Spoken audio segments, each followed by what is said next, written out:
All right. Hi, all. Welcome. We'll wait a minute or two here for people to get settled, and then we'll get going. Okay. All right. All right. Thank you so much for joining us here tonight. We're here to talk about the City of Mountain View's housing element notice of preparation for the environmental impact report. My name is Paul Kronzer. I'm from Plan to Place. We're part of the consultant team helping with the engagement portion of the project. And I'll be your MC tonight just to make sure things go smoothly. For tonight's meeting, I am joined with Jill Finkimini, I'm sorry if I pronounced that wrong, and Hillary Gittleman from ESA, who are leading the environmental impact report, along with Ellen Yaw and Eric Anderson from the city. Tonight's meeting will be recorded, so if we go over items that you didn't quite catch, it'll be posted on the website following tonight's meeting. For an overview of tonight's agenda and for what's in store, I'm going to hand it over now to Jill from ESA to walk us through what to expect for tonight. Jill? All right, thanks, Paul. You can go ahead and flip that slide. Here we go. All right, so on the agenda for tonight, we're going to be looking at the housing element update at a glance, explain what it is. We're going to be looking at the SQL process, purpose of the scoping meeting tonight, a little bit about ProgramEIRs in general, the environmental issues that we've preliminarily identified for the housing element update, the environmental review process and timeline for this project, public participation opportunities, another what's a scoping comment reminder, and then we'll go ahead and take public comments on it. Okay, so the housing element update at a glance. So the City of Mountain View proposes to prepare and adopt a comprehensive update to the housing element of the city's general plan for the period from January 2023 to January 2031, as required by state law. So each city and county in the Bay Area must update their current housing element to the satisfaction of the State Department of Housing and Community Development. We call that HCD by January 31st, 2023, and must plan for a number of new housing units referred to as their regional housing needs allocation, or we're going to call that their RHNA. The city's RHNA is approximately 11,135 units and represents a significant increase over the city's last RHNA for their previous 8-year period of a little under 3,000 units. So HCD recommends the jurisdiction plan for the RHNA plus a buffer of additional units. And conservatively, the city has identified a total buffer of at least 35% and a total unit capacity of at least 15,000 housing units and potentially up to 18,000 housing units. So in order to accommodate this, the city proposes to address the requirements for a housing inventory and meet its RHNA plus a buffer via a number of strategies. One being pipeline projects. Those are approved or already in pipeline with applications on file that may be approved during the housing element planning period. Another strategy is going to be rehabilitation and preservation of existing units for lower income households. Accessory dwelling units is another strategy. Existing opportunity sites. Those would be within existing precise plans, general plan land use designations, and zoning that permit a range of residential densities in different areas of the city that would already be able to accommodate development of multifamily housing without adjustment. And most of these sites are within precise plan areas, including El Camino Real, San Antonio, and East Wisman, although there could be existing sites identified for inclusion in the inventory in other areas of the city as well. Another strategy is going to be opportunity sites that require rezoning. There are a limited number of sites that could accommodate multi-unit housing if they were rezoned to allow residential use at appropriate densities in the city. And then there are other opportunities.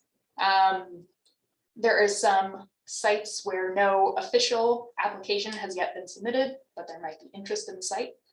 And these development opportunities are generally located in precise plan areas, such as East Wisman, North Bayshore, and El Camino Real. And then we're also going to be looking at additional rezonings. And while strategies and sites included in the housing element update will be refined based on community input and analysis as the EIR is being prepared, the EIR will analyze the impacts associated with possible increase in housing production, assuming use of one of the strategies I've talked about, not one, most or all of the strategies I talked about, to plan for approximately 18,000 units, and that would be focused primarily along the commercial corridors and in areas that currently accommodate commercial and industrial uses, mixed uses, and or multifamily housing. And so if you'd like to learn more about the housing element update and how it's being developed, and an interactive map showing potential sites, you can go to mvhousingelement.org. So the rest of this meeting, we're going to be really focusing on not what the housing element is, but what the SQL process around the housing element is, because that's why we're here today. So we're at the beginning of the SQL process for the housing element EIR. Anytime a general plan element is amended, that's a discretionary action subject to SQL. And so we're at the beginning. We've released a notice of preparation, and tonight is the scoping meeting. So the purpose of tonight's meeting is to receive comments from the public and agencies regarding the scope of the environmental document, and those include key environmental issues of concern, potential mitigation measures, potential alternatives for consideration. Basically, in short, what should we be looking at in the EIR? And when I do a reminder at the end, I can give some, more concrete examples of what those items could be. So what is a program EIR? A program EIR is an EIR that considers a series of actions that can be characterized as one large project that are either geographically related, they're logical parts in a chain of contemplated actions. They consider general criteria to govern conduct of a continuing program, or activities with similar environmental effects and mitigations. So preparing a program EIR, as opposed to a project-specific EIR, it allows for a consideration of the housing element updates impacts more broadly than on a project-specific EIR, and for identification of broad policy alternatives and program-wide mitigation measures. So in this case, the program EIR will assess potential impacts of the potential development consistent with the housing element update, and future discretionary development projects would be evaluated to determine whether they fall within the scope of the program EIR, and whether additional SQL analysis would be needed. And so these are the environmental issues that we've identified for study in the EIR. It's a comprehensive list according to the state SQL guidelines. But if they're in a public comment, if there's something you don't see there, please go ahead and point that out to us, or something you'd like explored in particular. So the environmental review process, we have published the notice of preparation of an EIR for the housing element update. We did that on February 4th. Tonight is our draft EIR scoping session. The end of the comment period for scoping comments will be March 7th. That's about a week and a half away. We're targeting publication of the draft EIR in early July 2022. And then we would have another comment session on the draft EIR sometime in late July. And then the end of the comment period for the draft EIR would be sometime in August. And then we would collect comments and respond to them and publish a response to comments document sometime in October in order to meet EIR certification hearing by the end of the year. And this EIR is on a tight timeline because of deadlines to get the housing element adopted by the state. So there are a number of public participation opportunities. One is to speak at today's meeting, provide a scoping comment. You can also provide written scoping comments no later than 5 p.m. on March 7th. That's a Monday, and you can direct those to Ellen at the contact information below. There will be opportunity to also provide comments on the draft EIR when it is published. And then there will also be participation opportunities in future public hearings on the project. And so back to my, as promised, reminder, what is a scoping comment before we get into it? So we're looking for comments, right, regarding the scope of the environmental document, including key environmental issues of concern. So you might be really concerned about construction noise or something of that nature. You might think there's a particular special study or other information that you, oh, Paul, we can see your window there. Got it. Other information you believe necessary for the city to analyze potential significant environmental effects. Can identify potential mitigation measures. That could be to make sure we take a programmatic look at dust from construction or something like that. And then potential alternatives for consideration in CEQA. We look at environmental alternatives to a project that might reduce significant impacts. And so we will be doing the required no project alternative. And then we will also, as we get through the process, we will identify other alternatives that might reduce environmental effects. And that might be a different strategy or sites or something like that. Okay, so with that, we can open it up for comments. If you want to raise your hands, we'll take you one at a time. And we've allotted a 2-minute time period for you to comment. And then if that's not enough time, we do urge you to submit a written scoping comment and direct that, as I said before, to the city. Okay, Paul, do we have some people with their hands raised?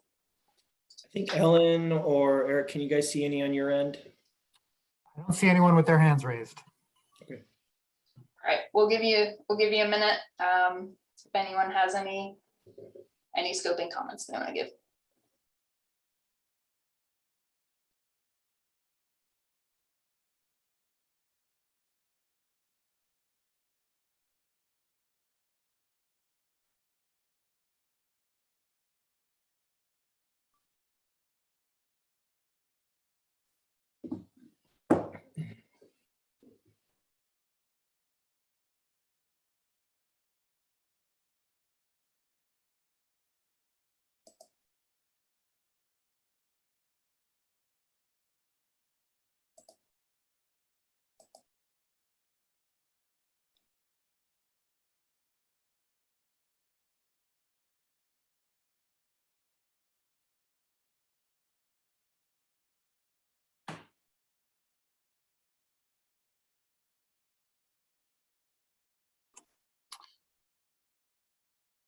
Maybe people need time to read all the CEQA guidelines before they give their fully informed comment.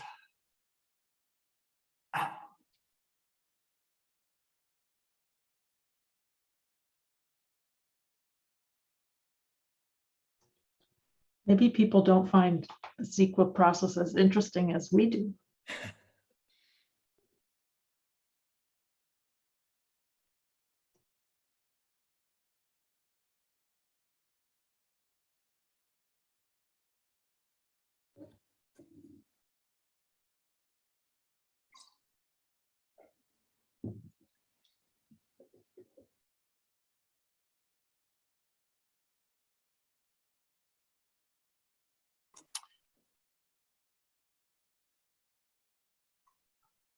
Rachel, can you raise your hand just as a test to make sure that everything's working? Oh, perfect. Okay, good. Thank you.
We do have a hand up from Alex.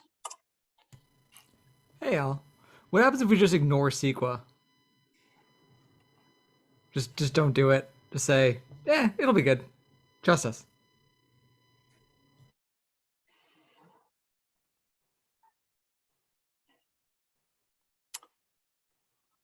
Well, I'm happy to respond to that, but I'm sure ESA has just as much experience with this as I do. It does leave you open to, any lawsuit that might delegitimize your action, your policy action. So, I don't know, but I believe HCD probably has some expectation that we carry out a SQL clearance process just in order to have a valid housing element with the state. Okay, thanks.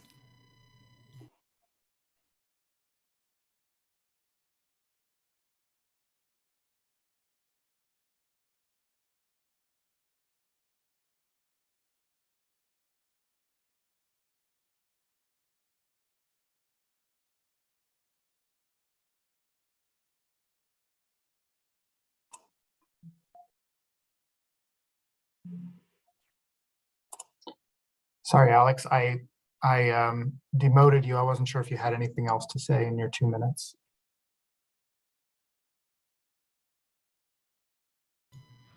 No, not yet. I was hoping some other people would have some very inspiring comments. Well, I just saw that Kevin raised his hand, so Kevin, go ahead. I just have a question. So given that the housing element is considered a required process, is it correct that there's no project alternative required for this, or is that still going to happen? Project alternative is required in any EIR. So the project alternative would likely take the form of different sets of policies or different distributions of site inventory or other alternatives that we haven't yet identified. Hillary, were you going to add something? I was going to say the same thing. Unfortunately, we have to study a no project alternative because that's in the law. But the real question is, what other alternatives should we study? And as Jill indicated, we usually wait to start seeing what the potential impacts are going to be and what public interest is and public comments are in response to scoping. And that helps us frame the other alternatives.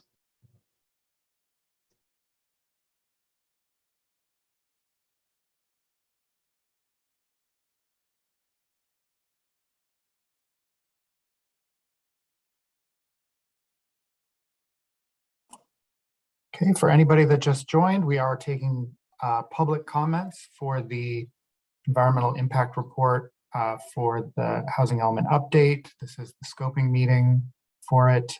And so we're looking for comments regarding potential alternatives or mitigation measures or potential environmental impacts. Go ahead, James.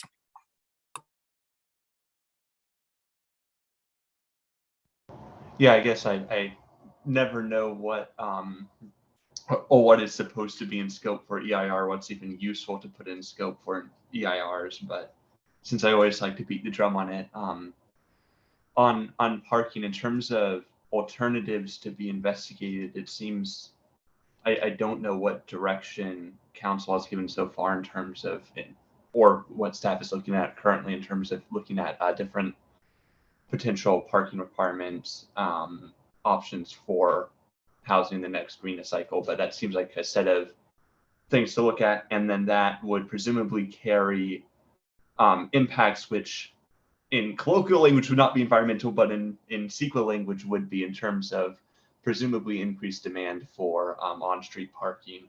And so I could imagine there needing to be some form of mitigation in terms of a new permit programs or something to decongest the on-street parking that may be worth investigating. Yeah.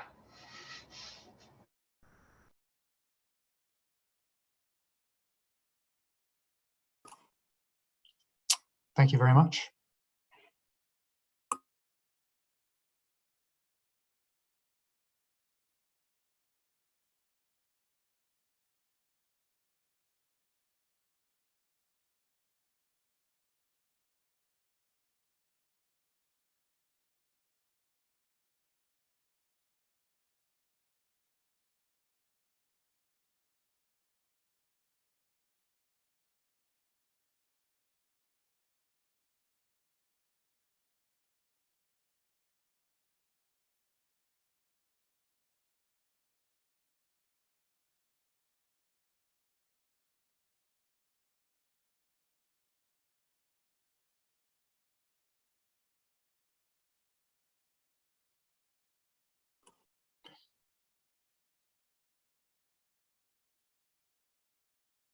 Well, we appreciate everybody coming out tonight. Paul and Jill and Hillary, do we have a thought about how long we're gonna hang out for people that may trickle in and provide more comments? I don't know, should we wait until 6:30? That's what I Sounds was good gonna to me. suggest. Yeah, that's what I was thinking. Paul, do you want to put up the slide with Ellen's contact information for providing written comments? We can leave that just in case folks need to jot that down. Great.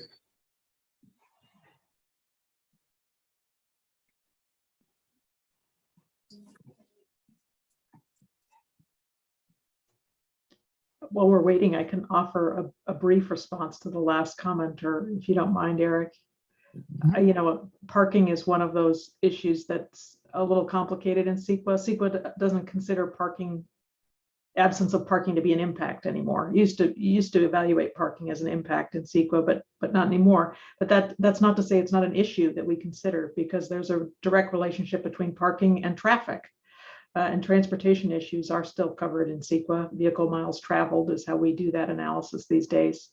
And of course, transportation and traffic has secondary impacts in air quality and greenhouse gas emissions. So we get at parking sort of indirectly in the SQL process, and I hope you'll be able to see that when we do the analysis and prepare the draft EIR.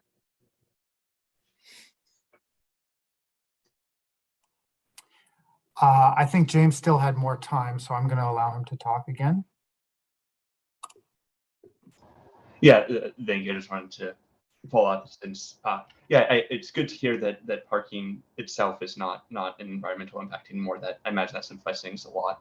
And so just to clarify that the nature of what you're referring to would mean that if, for instance, we were to say there are now parking maximums on new developments, that would presumably decrease VMT. And so if the EIR were looking at it, it would say that alternative would presumably have lower VMT and thus lower other environmental impacts. And that's the sort of thing it would be looking at. Yeah, I don't want to get too deep into this, but you're right. We'd be looking at the relationship between parking supply and vehicle miles traveled, which is our metric for traffic these days. Okay, thank you. That.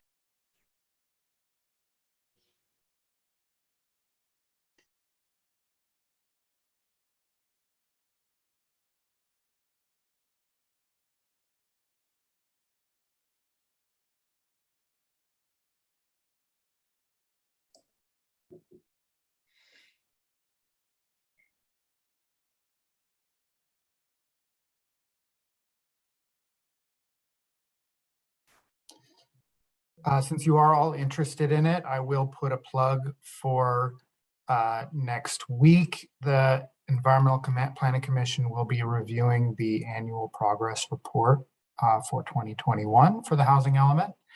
And on March 8th, we will be going to council with their input on the policy and status of the site inventory for the housing element update. So a couple of big meetings coming up. Put them in your calendars. Again, next week, EPC. That's the 2nd of March on Wednesday, and then March 8th. That's a Tuesday for council.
All right. Eric, any more hand raised over there on your end? Nothing? Not all. Okay, we'll hang out a couple more minutes and then we'll say goodnight.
All right.